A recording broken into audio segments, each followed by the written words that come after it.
I messaged you at 8:20. Why did you reply me at 8:37?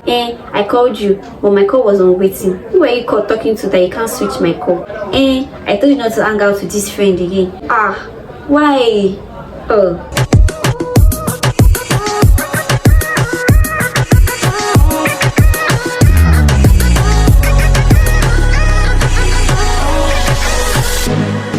Hi guys, welcome back to my YouTube channel. Welcome back to another episode. So all my returning subscribers, thank you guys so much for always coming back to come watch me. I appreciate it a lot.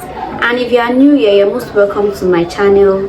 Please do subscribe if you haven't done so yet. Thank you so much. So guys, as we all know, no relationship is perfect, but there are one or two things we can do to make it near perfect. So on today's video, I'll be sharing 3 do's and don'ts to make your relationship thrive. But before I start, I want to put this out there that everything I'll be saying is of my own opinion.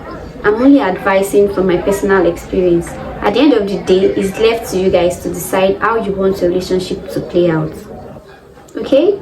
So, without wasting much time, let's get straight into business. So, I'll be starting first with the don'ts in a relationship. The first one is don't compare your relationship.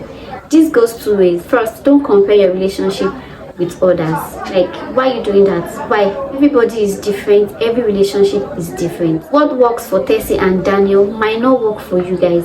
At times, what we see is not actually the case. You see one couple on Instagram, you'll be saying, oh, they're so cute, they're so in love. See the way the guy is looking at her. See the way the girl is smiling. Oh, couple goals. I want.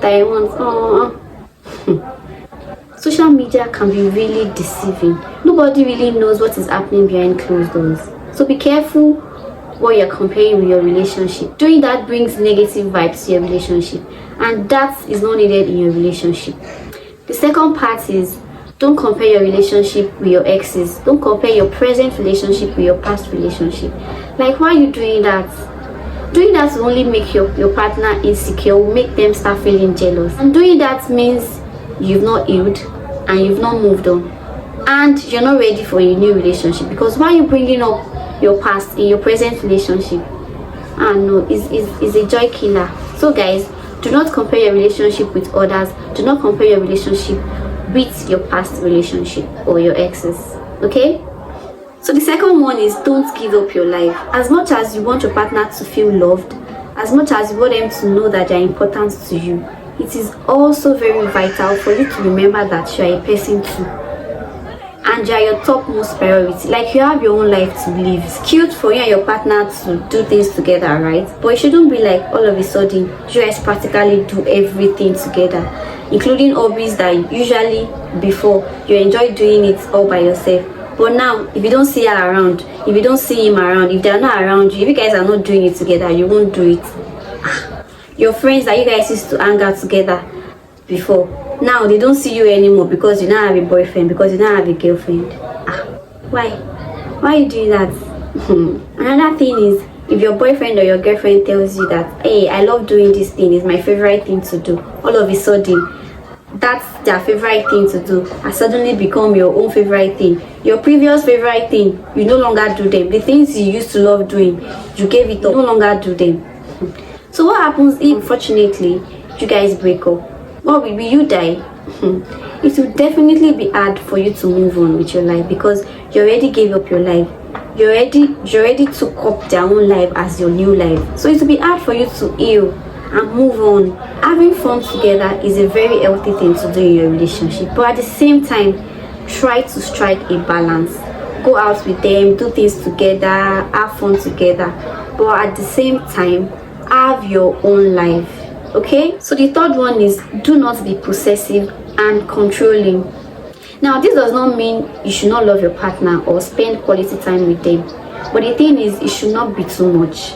In as much as you guys are working towards becoming one, each of you still needs your personal space.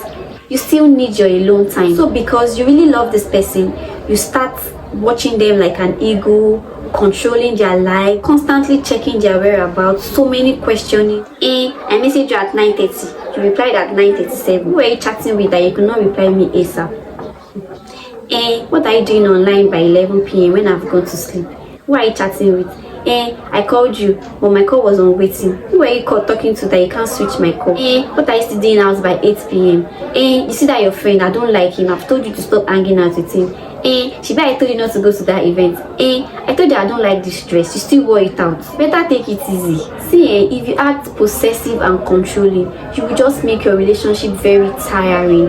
And at the end of the day, it can lead to lack of trust. And that will not help your relationship at all. So please stop being possessive and controlling. Now, moving on to the do's. Number 1, be yourself. Like, be original. Don't try to be who you are not. Don't try to pretend to be what you are not.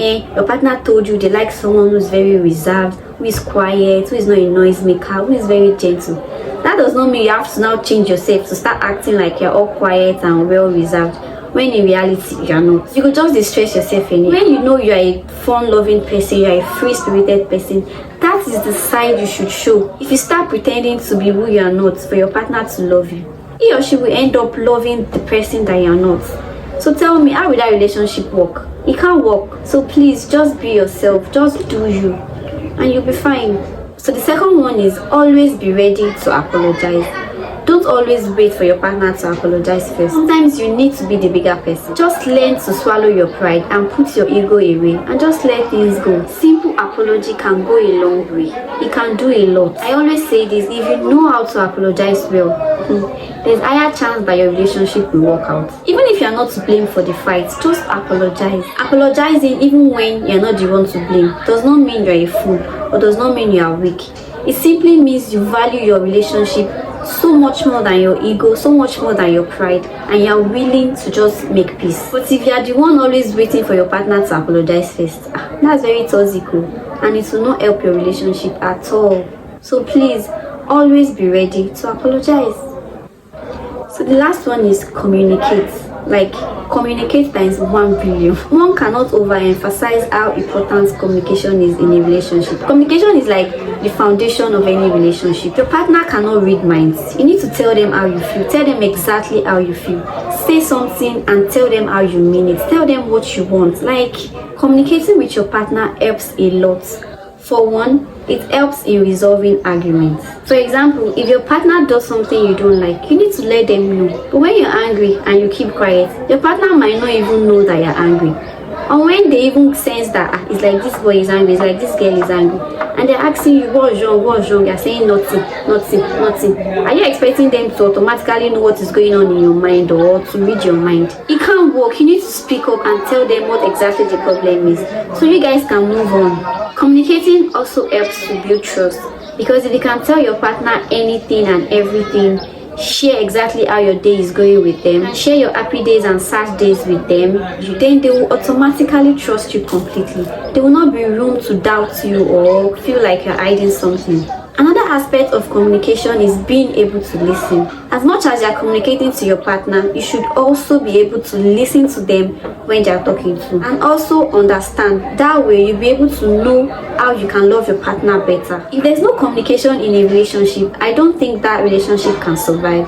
So please guys, always talk, always communicate and listen. So guys, in summary, the 3 don'ts are: 1, don't compare your relationship; 2, don't give up your life; and 3, don't be possessive and controlling. And the do's are: 1, be yourself; 2, always be ready to apologize; and 3, communicate. Okay, so guys, this is the end of this episode. Please, if you like it and you want a part 2, I don't mind. Just comment and let me know in the comment section if you want me to do a part 2 of this episode. Okay, as usual, please do not forget to like, share with your friends and family, and if you're watching this, you are yet to subscribe, please do subscribe. Remember, I love you so much. I love you times 1 billion. Okay guys, bye, and I'll see you in the next video.